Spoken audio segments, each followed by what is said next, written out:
Magtatanong lang ako guys sa mga nakakaalam dyan. May bala kasi akong mag-exit. Ang stop work ko ngayong August 1. Kasi yung company namin humihina na rin. Ngayon mayroon akong in-applyan sa Europe. Ang sabi kasi ng agency, yung nakausap ko, sabi niya, umuwi ka muna sir, tapos saka ka mag-apply dito sa agency, sabi niya. Hindi ko lang natanong guys, yung edad, kung yung edad ko ay qualified pa ba.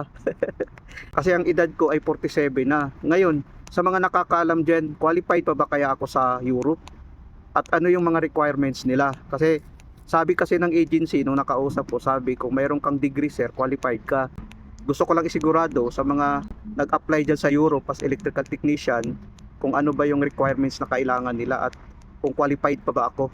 Sana guys mayroong sumagot sa mga tanong ko, lalo na rin yung mga technician na nasa Europe na.